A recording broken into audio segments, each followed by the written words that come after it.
Well, it so happens that Meghan just copied a tool from Amber Heard's narcissistic playbook. And guess what? You need to know how to spot it in case someone wants to use it on you. Welcome back, my body language buddies. My name is Jesus Enrique Rosas. I'm the body language guy, and today we have this account from Meghan's lawyers.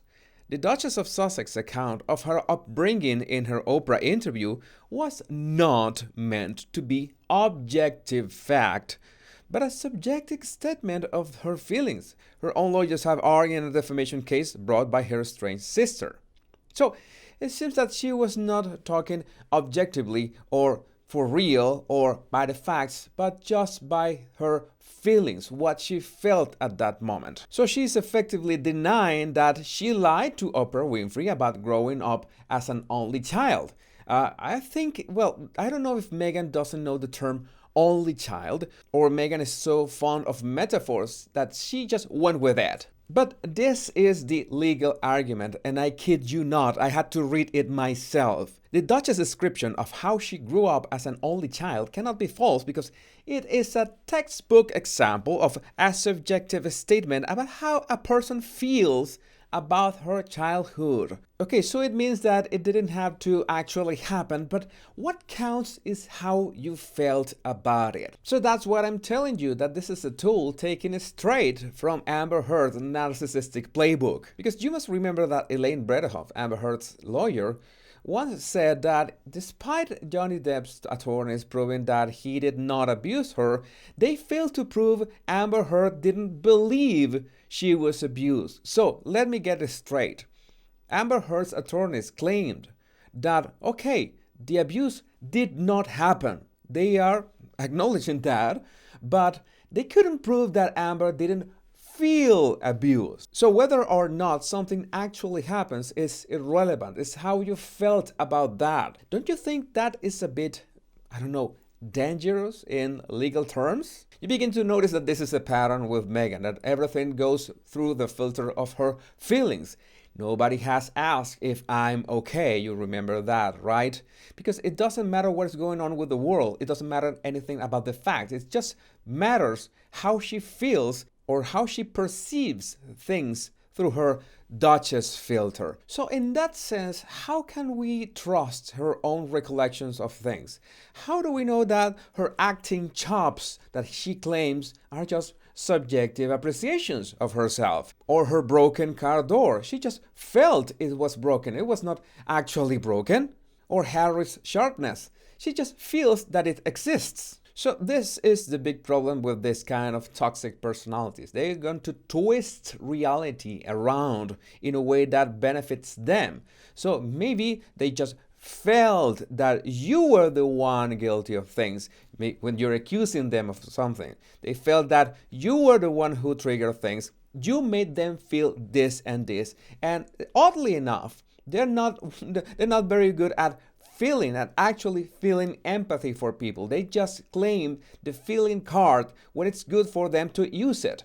Okay, when it's okay for them to disguise their intention behind a feelings card. That was just my subjective opinion of my own childhood. That's only a metaphor, but so many metaphors or ways of denying facts or saying that the facts don't matter, but what matters is how I felt. And nobody asked if I was okay, and nobody asked if I felt okay with all the Twitter bullying in the case of Amber Heard, that she was harassed online and that was not fair.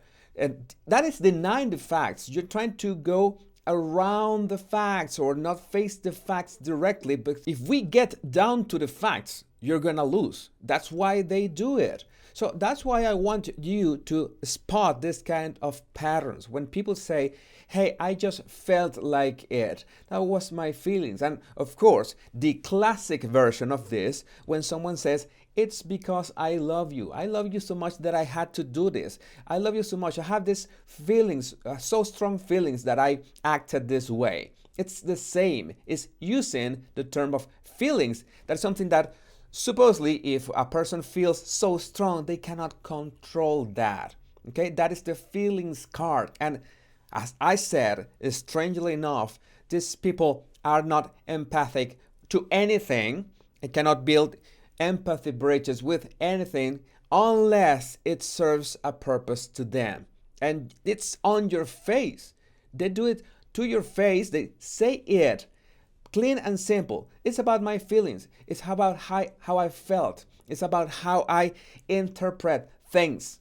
And it's not fair, of course. You know it's not fair. But they convince you that if you don't comply to their point of view, to their feelings, then you are the intolerant one. You're the one who is denying their feelings, denying their point of view. But it's not point of view, because one thing is a point of view of the facts, and other thing is denying the facts, denying that you said with your own words, I grew up an only child. How can you misinterpret that?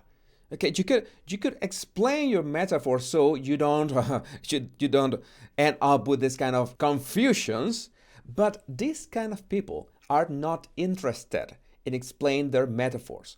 Toxic personalities purposefully talk in complicated and messy ways. So when it's time to face their responsibility, they can just say, well, you misunderstood my words. Yes, of course, they talk in cryptic, metaphorical, indirect ways. So in the end, they will just say, it is you who doesn't understand my feelings. That is a tool. That is a narcissistic playbook tool that both Meghan and Amber have used. And I want you to spot that in the wild so you don't fall prey to that. My body language buddies.